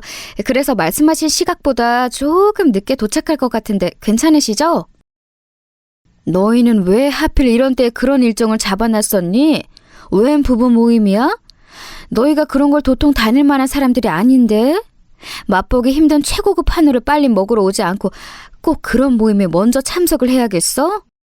말씀대로 저희도 그런 모임에 원래 나가는 사람들이 아니에요. 그런데 모임 나오는 사람들 중에서 제 고등학교 동창이 한 명 있길래 간만에 얼굴도 볼 겸해서 겸사겸사 참석해 보려고요. 모임은 후딱 마치고 맛있는 한우 먹으러 그날 최대한 일찍 가볼게요. 그래, 그러면 그렇게 해라. 괜한 걸로 배 채우지 말고 와서 한우나 많이 먹어. 이럴 때 아니면 언제 한우를 양껏 편하게 먹어보겠니? 알았지? 시어머니께서 자꾸만 이럴 때가 아니면 언제 또 이렇게 구셔서 제가 민망하기도 하고 감사하기도 하고 진짜 애매한 기분이 들었네요. 그날 정말로 부부 모임 일정이 있었는데 처음 회동하는 것이었지만 그중에 제 고등학교 동창이 있다는 걸 알게 돼서 일부러 나갔던 측면도 있었어요. 별로 친분이 있던 사이는 아니었지만 정말 오래간만에 옛 학창 시절의 추억을 나눌 수 있는 친구를 만나서 그 자리가 꽤나 즐거웠습니다. 기분 좋게 자리를 떴고 시댁으로 향했죠. 부부 모임에서 제대로 활약해준 고마운 가방을 어깨에 맨 채 말이에요. 왠지 차에 놔두는 건 좀 아닌 것 같아서 별 생각 없이 시댁에 도착했을 때 가방을 그대로 메고 안으로 들어섰어요. 그러자 거실에서 커다랗게 편 상을 2개 붙여놓고 한우를 구워 먹고 있는 시댁 식구들이 보였습니다. 시아버지, 시어머니, 시누이, 시동생, 동서 이렇게 5명이 순서대로 앉아 있었고 저희 부부가 앉을 공간이 남아 있었어요. 반갑게 인사를 하면서 앉았고 시어머니께서 부부 모임 어땠냐고 물어보시기에 이런저런 대답을 해드렸어요. 그런데 제 옆에서 동서가 저를 힐끗힐끗 거리길래 그 시선이 느껴져서 신경이 쓰였는데 잠시 후 피식 웃음소리를 내는 것이 아니겠어요? 그건 누가 봐도 사람을 비우는 행동이잖아요. 이 싸가지 없는 동서가 오늘 또 시동 거는구나 싶어서 제가 속으로 한숨을 쉬었습니다. 그리고는 일부러 동서 쪽으로 시선을 절대 두지 않은 채로 고기만 먹었어요. 동서가 자꾸 제 쪽을 쳐다보며 피식 비우는 소리를 내는 걸 뻔히 알고 있었지만 저는 계속 무시했습니다. 저희 2사람만이 알고 있는 묘한 대치가 한참 이어졌죠. 그리고 둘 중에서 먼저 인내심을 잃은 쪽은 동서였습니다. 참지 못하고 결국 제 쪽으로 자기 몸을 기울이더니 작은 목소리로 이렇게 말을 하더라고요. 형님, 누가 따라오는 것도 아니니까 좀 천천히 드세요. 안 그래도 어머님께서 형님 같은 사람은 이런 때 아니면 최고급 한우 구경하기 힘들다고 하시면서 일부러 아까는 고기를 조금만 꺼내서 구웠었어요. 작은 며느리와는 처지가 다른 큰 며느리가 안쓰럽게 느껴지셨나 봐요. 그러니까 아직 남은 게 여유로워요. 음미 좀 하면서 드시죠. 그렇게 허겁지겁 드시면 옆에서 보는 사람이 다 민망해져요. 내가 그렇게 허겁지겁 먹었어? 몰랐네. 모임 자리에서는 밥을 워낙 안 먹다시피 했더니 배가 고팠나 봐. 누가 나 안 쫓아온다는 사실을 알려줘서 고마워. 동서 덕분에 천천히 먹을 수 있을 것 같아. 그런데 굳이 어머니께서 그런 말씀 하셨다는 얘기는 나한테 안 해줘도 돼. 어떤 뉘앙스로 말씀하셨을지 나는 이미 아는데 동서가 일부러 안 좋게 나에게 비꼬아서 전달을 하는 것 같거든. 비꼬는 건 지금 형님이신 것 같은데요? 아, 어이없어. 고기 아직 남았다고 알려드려도 지랄이야 진짜. 겉도 속도 간장종지만 하네. 이래서 사람은 너무 없는 형편에서 자라면 안 되는 건데. 저는 제가 동서의 마지막 중얼거림을 잘못 들은 줄로만 알았습니다. 이게 도대체 무슨 신종 무례인가 싶어서 제가 동서를 휙 쏘아보았어요. 그랬더니 다른 식구들이 저희 쪽을 주시하면서 혹시 뭔 일 났나 싶어서 당황한 눈치들을 보이는 거예요. 이렇게 기분 좋게 모인 자리에서 제가 분위기를 망치고 싶지는 않았어요. 그래서 얼른 고개를 꾸벅하며 아무것도 아니라는 표시를 해보이고는 고기 먹는 것에 집중하는 척을 했습니다. 그런데 사실 그 이후로 고기 맛도 별로 안 느껴졌어요. 너무 짜증이 나서요. 이번에야말로 동서한테 크게 한마디 해줘야 하나 이런 생각이 들었습니다. 잠시 머릿속으로 동서한테 훈계를 하는 상상을 하고 났더니 기분이 좀 괜찮아지더라고요. 그래서 웬만하면 그날 그대로 참고 넘길 작정이었어요. 하지만 동서가 기어이 선을 먼저 넘고 말았습니다. 고기를 다 먹고 나서 뒷정리를 하고 있을 때였어요. 형님이 설거지를 하시면 제가 그릇들 싹 모아서 정리한 다음에 싱크대에 갖다 드리고 식사상 마무리 정리 다 하고 그런 작업할게요. 그래? 그럼 그렇게 할까? 난 우선 싱크대에 나온 그릇들부터 먼저 설거지 시작할게. 동서가 이쪽으로 접시대를 쫙 날라줘. 동서가 그렇게 일을 하자길래 괜찮겠다 싶어서 따랐더니 웬걸요. 동서는 말 그대로 접시만 무식하게 싱크대 위로 쌓은 게 전부였어요. 접시 위에 잔반이 좀 남아있으며 그걸 음식물 쓰레기통에 따로 정리를 하고 싱크대 위로 올리는 성의는 보여줄 수 있는 거잖아요.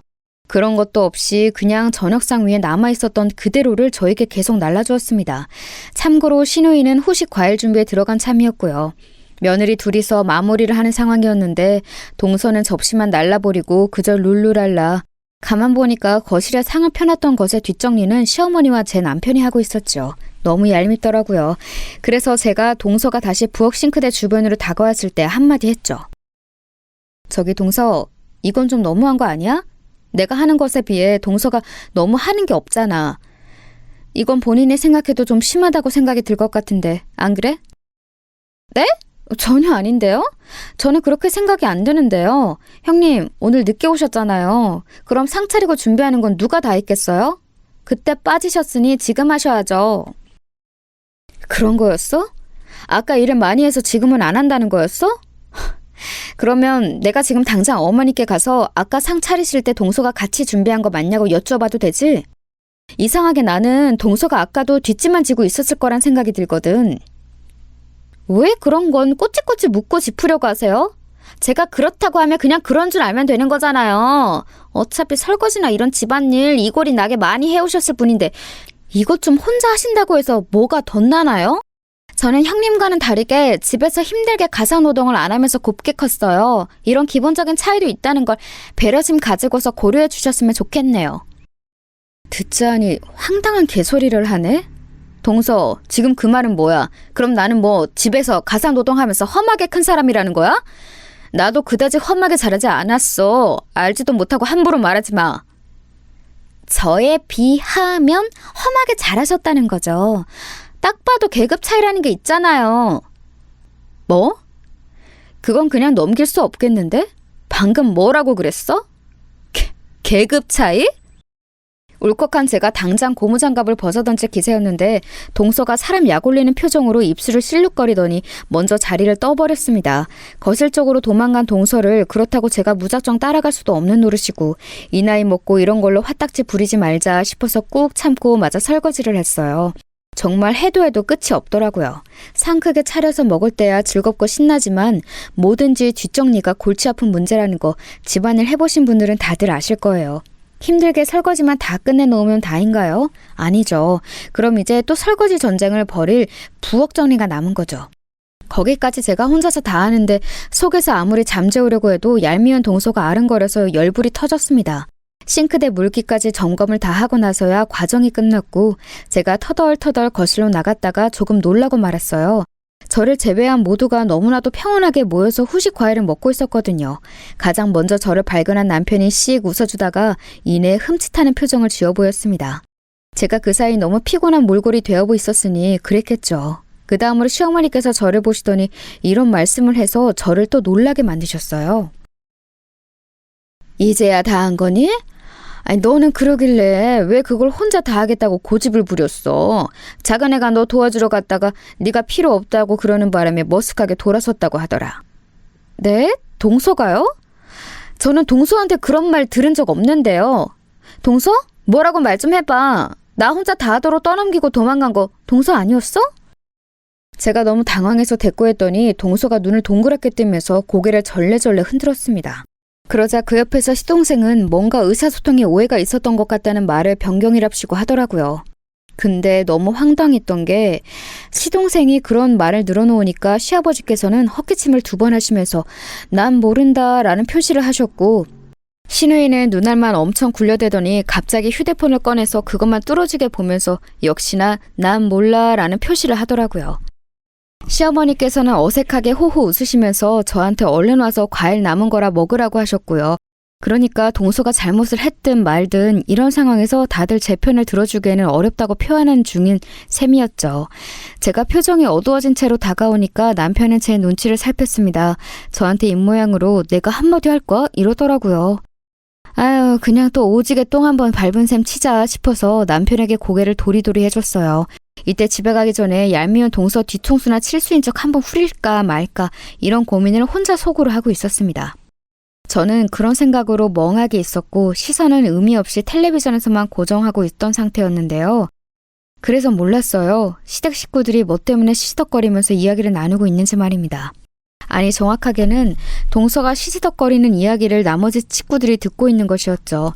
잡담이 들려오든 말든 저는 멍하게 생각하는 것만 이어가고 있었는데 갑자기 동서의 목소리가 카랑카랑하게 날아들었어요. 형님, 아무리 그래도 샤넬 가방을 가품으로 매시는 건 너무 티나는 거 아시죠? 아까 부부 모임에 다녀오셨다더니 어쩜 좋아요? 거기 계셨던 분들 이거 가품이라고 다들 그렇게 생각하셨을 텐데. 뭐? 동서 지금 내 가방 보고 있는 거였어? 방에다가 둔 줄 알았는데 거실 구석에 뒀었나 보네. 남의 가방을 왜 살펴봐? 그리고 웬 가품 타령이야? 남도 아니고 가족끼리 너무 그렇게 구실 필요 없어요. 집안에서 만신당하고 바깥에서 망신 안 당하는 게 낫죠. 안 그래요? 제 생각인데 형님, 부부 모임에서 만난 그 분들한테 뒤에서 비웃음 엄청 당하시겠다. 제가 조언 드리는데요. 오늘 만났던 그 조합하고는 다시 만나지 마세요. 다른 명품도 아니고 샤넬을 이렇게 티나게 가품으로 메고 다니는 거 대학생들이나 할 법한 짓인데 너무 창피한 일이라고 다들 그렇게 생각하고 있을 거예요. 다시 안 만나시는 게 상책이죠. 제가 정신을 빼놓고 있던 사이 동서가 제 가방을 살펴보고서는 멋대로 이거 가품이다 라고 떠든 모양이었어요. 그런데 제가 반응이 없자 굳이 저를 불러서 공개 망신을 준 것이었죠. 정작 부부 모임 현장에서는 제가 망신을 당하지 않았건만 동서의 말이 너무 황당하고 우스웠습니다. 그 부부 모임에서 만난 고등학교 동창은 제가 메고 나간 가방을 보면서 우와 소리를 냈었고 저와 함께 명품 이야기도 나눴어요. 그런데 제가 솔직하게 명품에는 문외한이라고 밝히니까 사실은 자기도 명품 세계는 잘 모르는데 허세를 부리고 싶은 마음에 가끔 공부한다고 그 친구가 그랬습니다. 그러면서 학교 다닐 때 저를 알았는데 집은 잘 사는데 검소한 애라고 은근하게 소문난 걸 들었었다고 했어요. 학창시절 그대로 제가 잘한 것 같다면서 그 친구는 웃었죠. 저는 마냥 따라 웃을 수 없어서 샤넬 가방만 매만지며 상념에 잠겨 있었던 것 같아요. 아무튼 그런 시간을 보낸 후였는데 동서가 멋대로 짐작과 평가를 동시에 한다는 게 어이가 없었습니다. 동서가 언제부터 명품 감별사였어? 그거 가품 아니고 진품이야. 동서는 나보다 명품에 대해 잘한다는 사람이 그런 것도 몰라보면 어떡해? 진품은 지금 이게 800만 원이 넘는데 형님이 그걸 어떻게 사셨다는 거예요? 설마 그 정도 형편의 사치를 꿈꾸시면서 엄청나게 무리는 하실 분은 아니신 것 같고 근데 진품이 맞다고 자신하시고 아, 알겠다. 진품이라고 주장하면서 파는 인터넷 업체에서 사셨죠? 가격은 진품의 절반 정도밖에 안 돼서 혹하셨을 테지만 애석하게도 형님, 그건 다 가품을 하는 거예요. 무지한 사람들이나 그런 데서 사놓고도 자기가 진품을 맨다고 착각하는 거라고요. 어머, 우리 형님 어쩜 좋아. 너무 안타까워. 울상을 짓는 척하는 꼴이 이제는 정말로 못 봐주겠더라고요. 시아버지께서는 이런 상황이 불편하시다는 표정으로 당장이라도 자리를 뜨실 기세였고요. 시어머니께서는 이게 진품인가 아닌가를 신우이한테 물어보고 계셨습니다. 신우이는 엄청 당황한 표정으로 제 가방을 뚫어지게 쳐다보면서 아리송하다는 눈빛을 하고 있었고요. 그런 와중에 남편은 그 부처같고 묵직하고 착한 사람이 조금 화가 나고 말았는지 자기 동생한테 너는 왜 배우자 단속을 못하냐며 한 소리 하고 있었습니다. 그러자 시동생은 저를 위해 동서가 오히려 나서준 것이라며 제가 나중에 큰 망신 당할까봐 동서가 걱정한 것이라나 뭐라나 그딴 소리만 하고 있었어요. 그런데 자기 형한테 대꾸하는 태도가 영 불량하더라고요. 아무리 자기가 좋은 회사 다니고 있고 집안 꽤 괜찮은 여자를 만나서 스스로 형보다 나은 아우처럼 느끼고 있다고 해도 그걸 겉으로 저렇게 표출하면 안 되는 거란 생각이 들었습니다. 전에는 저렇게 겉으로 막 드러내는 사람은 아니었던 것 같은데 동서 때문에 물든 듯 싶었어요. 동서가 워낙 개성 강하고 기가 센 사람이기도 했으니까요. 저는 이 혼란스러운 시댁의 현장을 찬찬히 뜯어보며 어처구니 없는 한숨이 저절로 흘러나왔습니다. 이런 상황의 원흉인 동서에게 제가 슬그머니 말을 건넸죠. 동서, 슬슬 어머니께서 내가 가품을 사기당한 건 아닌지 걱정하시는 눈치인데 동서가 일 버렸으니까 직접 수습해. 참고로 이 가방은 진품이고 내가 직접 구매하지는 않았지만 백화점에서 유통된 진짜 배기가 맞아. 직접 구입을 안 하셨으면 꺼림칙한 부분이 있을 수밖에 없죠. 가품인 것 같다고 지금 저한테 돌려서 심경 고백하신 거 맞죠? 아, 엄청 웃긴다. 동서, 원래도 이상한 사람이었지만 오늘따라 왜 이래? 간만에 보니까 사람이 반쯤 실성한 상태 같네? 친정집에 우환이라도 있었어? 형님, 말씀 가려서 하세요. 저희 집에 우환이 왜 있어요? 보잘것없는 형님 친정이나 걱정하면서 사세요. 왜 그렇게 말을 함부로 해? 뭐? 보잘것없어? 동서가 알면 뭘 그렇게 내 친정에 대해 안다고 그런 말을 해? 그리고 동서, 내가 만약에 저걸 가품으로 구매해서 메고 다닌다고 한들 그걸 왜 지금 이런 자리에서 이런 식으로 까발리면서 나를 엿먹이는 거야? 동서는 사람이 왜 그렇게 심보가 못된 거야? 본인 입으로 어려움 없이 유복하게 자랐다고 그런 말을 전에 했던 거 아니야? 도대체 이 과정에서 뭐가 부족하고 뭐가 불만이었어? 대체 뭐가 문제라서 언행이 이따위야? 내가 진짜 궁금해서 그래. 동서, 모자람 없는 환경 속에서 인정이 왜 이렇게 찌그러졌어? 저의 작은 목소리가 한 채 흔들림도 없이 빠르게 흘러나갔어요. 제 말이 이어질수록 동서의 얼굴은 시뻘겋게 달아올랐죠. 각자 혼란스럽게 있던 시댁 식구들이 어느새 이쪽을 주목하고 있었어요. 가운데 샤넬 가방을 둔 두 며느리의 대치 상황이었고 방금 무슨 대화가 오갔는지는 모르지만 동서 쪽에 얼굴이 붉게 달아올라 있었으니 시댁 식구들이 궁금증을 가지고 잠시 숨을 죽였습니다. 그리고 바로 그 순간 동서가 이를 갈면서 이렇게 말했어요. 말 더럽게 하네. 원래 캥기는 게 없으면 말이 짧은데 꼭 이렇게 캥기는 구석이 많은 사람들이 말이 많더라? 너보다 잘난 나한테 열등감 있다고 솔직하게 털어놓기에는 자존심 때문에 안 되겠고 기껏 탐나는 게 정교한 샤넬 가품 장만해서 나한테 선보이는 거야? 내가 결혼하고 나서 처음 명절 때 샤넬 가방 메고 왔었던 게 그렇게 부럽고 충격적이었나 봐? 네가 내 가방 훔쳐갈까 봐 그 이후로 그 샤넬 가방 안 메고 왔어. 내 거는 진품이거든. 근데 너는 사람 자체가 나에 비하면 가품이라 그런가? 정말 짭스럽다. 사람도 짭이고 가방도 짭이야. 모두가 듣는 가운데서 행해졌다는 것에 더욱 충격적인 동서의 발언, 그리고 엄청난 전막이 감돌았습니다. 냉소정의 표정을 짓고 있었던 동서는 자기 표정보다도 더 차갑게 식은 공기를 읽은 것인지 아차 싶은 얼굴로 입가에 손을 가져가더라고요. 당황한 시어머니와 시누이가 서로 시선 교환을 하는 것까지 보고 저는 그 문제의 샤넬 가방을 모두가 지켜보는 와중에 탈탈 털었습니다. 그러자 내용물이 거실 바닥으로 쏟아져 내렸죠. 그렇게 해도 제가 원하는 물건이 나오지 않아서 저는 가방 내부의 수납 공간에 손을 넣어서 그걸 끄집어냈습니다. 그건 바로 작디 작은 물건 명함이었어요. 부끄럽지만 저는 부부 모임에서 혹여나 이걸 고등학교 동창 앞에서 쓸 일이 있을까 싶어서 챙겼던 거예요. 그런데 이걸 시댁 식구들 앞에서 꺼내들 줄은 몰랐습니다. 하지만 저는 참을 만큼 참은 상황이었고 결국 본의 아니게 숨겨왔던 그 사실을 알리게 되었죠. 그러는 너도 말 더럽게 많은데? 근데 너 방금 나한테 반말했냐? 성실만 나쁜 게 아니라 너는 판단력도 나쁜 것 같아.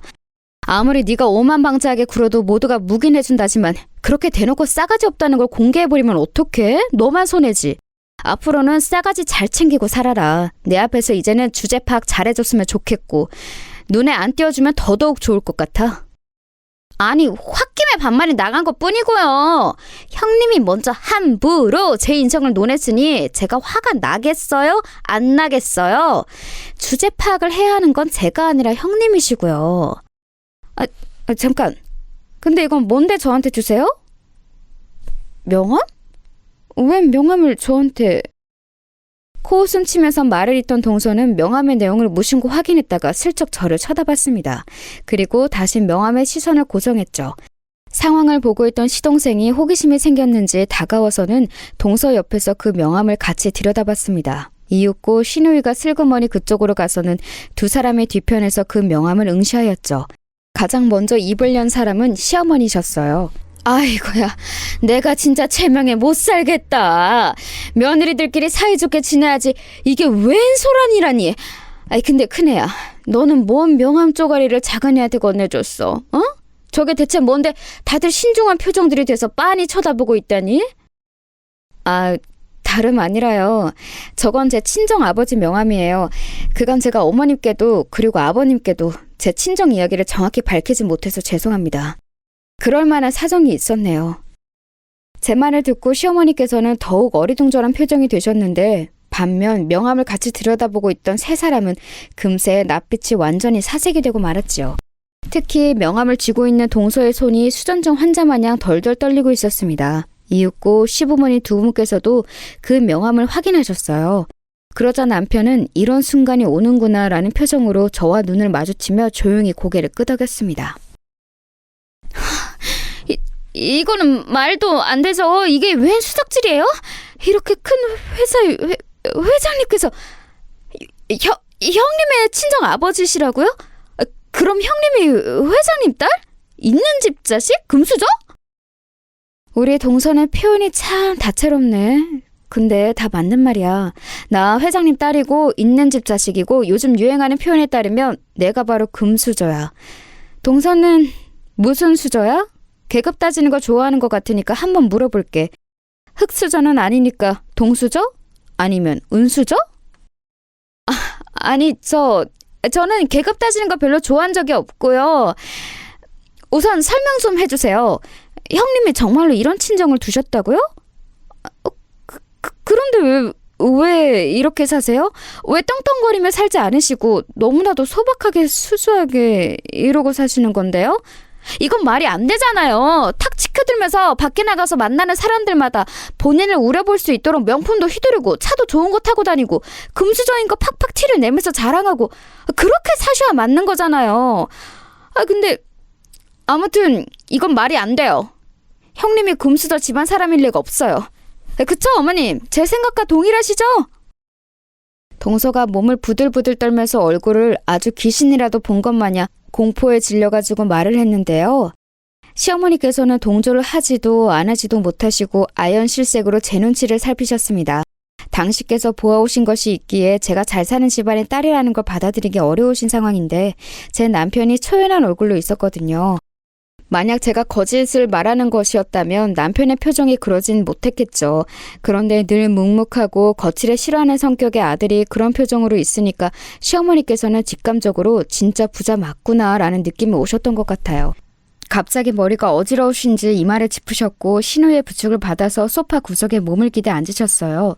내도록 말씀을 안 얹고 계셨던 시아버지께서 놀란 목소리로 한마디 거두셨죠. 사돈댁이 설마 이런 집안이었다고? 나는 여태껏 박하 사돈께서 일찍이 건강상 문제로 직장을 그만두시고 소일거리나 하면서 그렇게 사시는 줄로만 알았는데 그런데 이런 회사의 회장님이셨기 때문에 일반적인 출퇴근 업무를 안 하신 거였어? 이럴 수가. 그간 대체 이런 엄청난 사실을 왜 숨긴 거냐? 무슨 이유로? 숨기려고 했다기보다는 굳이 말씀드릴 필요성을 못 찾았던 것 같아요.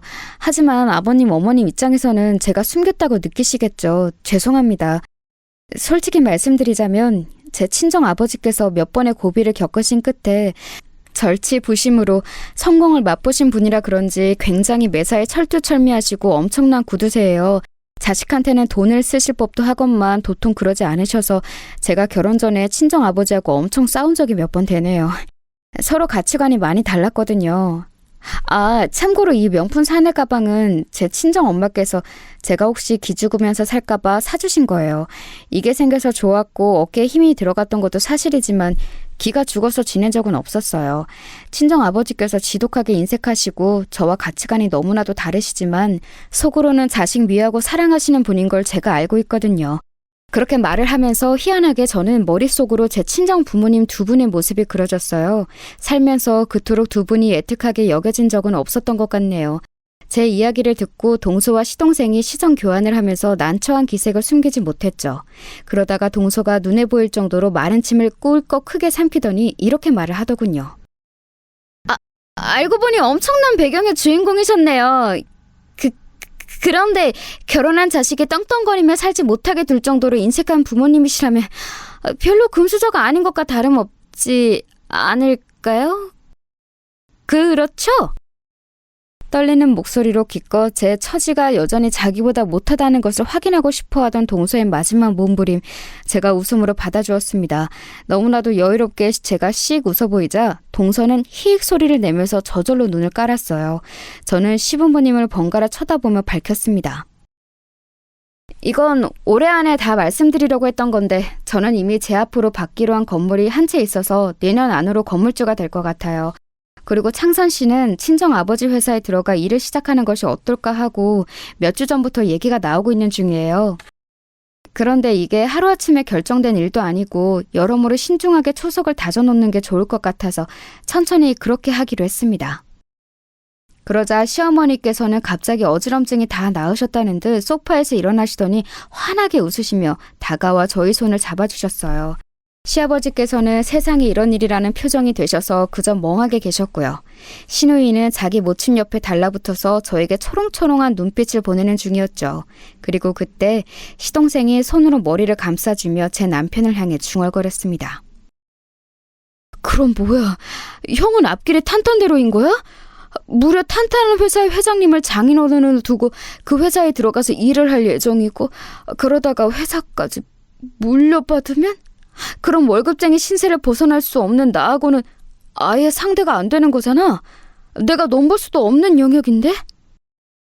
너는 왜 그런 쓸데없는 김치국 마시는 상상에 나래를 속으로만 할 것이지 왜 입 밖으로 내서 다 들리게 해?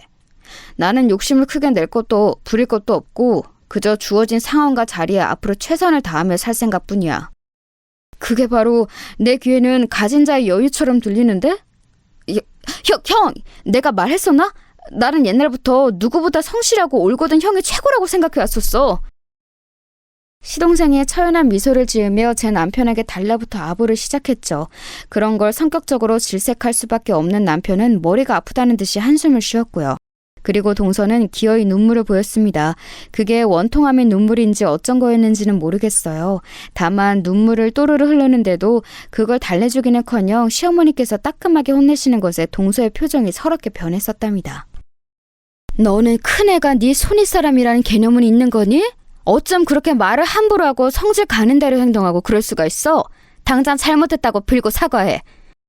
어머니, 왜 저한테 소리를 지르고 그러세요?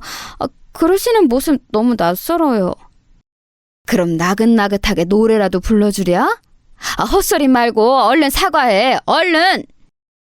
동서는 이 상황이 도저히 믿어지지 않는다는 기색을 지우진 못한 얼굴로 제 앞에서 고개를 숙였다가 이내 허리까지 숙여 보였습니다. 원래는 고개만 잠깐 숙였다가 들었었는데 저의 뚱한 표정을 보고서 또다시 히익거리더니 허리를 숙여 다시 인사한 거였죠. 동서가 이렇게 잘 놀라고 겁에 잘 질리는 사람인 줄 이날 처음 알았었네요. 형님, 그간 제가 잘 알지도 못하면서 함부로 형님께 대들고 까분 점 죄송합니다. 반성하고 있어요. 동서가 숙이고 사과하는 대상이 손아래 사람한테 무시당한 형님일까? 아니면 부잣집 형님일까? 나는 동서가 지금 나한테 진심으로 미안해서 사과를 한다고 생각하지 않아. 나에게 보였던 언행들을 동서가 벌써 반성하고 있다고 생각하지도 않아. 다만 동서는 갑자기 드러난 내 친정의 배경, 바로 그 계급이라는 것에 굴복한 것뿐이야. 내 말이 틀려? 그러니까 저는 진심으로 죄송하다고 생각하고 있어요. 동서는 우게 됐지만 제가 코웃음을 치니까 정곡에 찔렸는지 금세 입을 다물어버렸습니다. 풀이 죽은 그 모습 꽤 볼만하더군요. 만약 제 친정 집안이 부자가 아니었다면 동서가 당장 이렇게 저한테 사과를 했을지, 시어머니께서는 당장 사과를 종용해 주셨을지, 이런 부분들을 짚어봤더니 기분이 좀 묘했습니다. 그날 어수선한 분위기를 뒤로 한 채 저와 남편은 먼저 시댁을 나왔어요. 이만 가보고 싶다고 그랬더니 시부모님께서 피곤할 텐데 쉬라며 저희 등을 떠미셨죠. 현관 밖까지 마중을 나오려고 하셔서 저희가 한사코 만류를 해드렸습니다. 집으로 가는 길 제가 남편한테 웃으면서 물어봤었어요. 3남매 중에서 이제 어떤 것으로 따지든 서열 1위로 올라선 기분이 어떠냐고요. 그랬더니 남편이 뭐라고 했던 줄 아세요? 정말 짧게 한마디. 딱히 라고 했습니다. 제 남편이지만 너무 웃긴 사람 같아요. 저는 어쩜 이런 사람을 만나 결혼을 했는지 모르겠어요. 이렇게 지나칠 만큼 우직한 사람이기 때문에 오히려 저와 천생연분이었던 것 같아요. 왜냐하면 시간이 흘러 결국 남편은 친정아버지 회사로 들어가 일을 시작하게 되었는데요. 아버지께서 점점 더 당신의 사위를 마음에 들어 하셨어요. 회사에서 한 자리 차지해볼 그런 욕심 남편은 안 낼 사람이거든요. 그게 아버지께서는 무척 인상 깊으셨나 봐요. 묵묵하게 내 처가는 내가 돕는다라는 생각으로 일하는 남편을 보면서 아버지께서는 처음에 당황도 하셨다가 점점 마음을 여신 모양이었습니다. 사위가 이렇게 괜찮은 인재인 줄 알았다면 내가 진작에 불러들였을 텐데. 어쩌면 내 회사니까 내가 쥐고 어떻게든 더 오래 해보려는 나의 욕심이 이런 좋은 변화를 여지껏 막고 있었던 걸지도 모르지. 이 나이 먹고 인생을 문득 돌아보니까 반드시 내가 정답일 수는 없겠다는 생각이 들더구나. 정말요? 아버지 입에서 아버지가 정답이 아닐 수도 있다는 말씀이 나오는 날이 올 줄이야. 와, 세월이 흐르고 모든 나이를 먹는다는 게 꼭 나쁜 것만은 아니네요. 지선이 너, 네 시댁에서 이제는 떵떵거리며 지내고 있는 건 맞지? 내가 카드도 줬으니까 네 시댁 앞에서는 하여간 떵떵거리는 모습 과시하면서 지내도 돼. 예전에 하도 동서가 떵떵거린다는 표현을 써서 제가 질렸었는데 이제는 아버지가 그 말을 쓰세요? 제가 동서 일로 소갈이 했었다는 거 뒤늦게 아시고 자꾸 신경 쓰시는 건 감사한데요. 이제는 해결된 지 오래니까 걱정 안 하셔도 돼요. 세상에서 저한테 가장 잘해주는 존재가 제 시댁일걸요? 제가 웃으면서 아버지께 말씀드렸어요. 과연 저는 그날 이후로 시댁 식구들의 극진해진 태도를 마주하며 살고 있었답니다.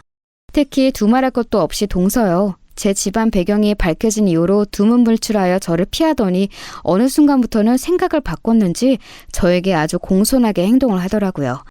사람이 얼마나 겸손해졌는지 몰라요. 그런 변화가 딱히 싫지는 않아서 그냥 두었답니다. 제 이야기 들어주신 분들 모두 좋은 일만 가득하세요.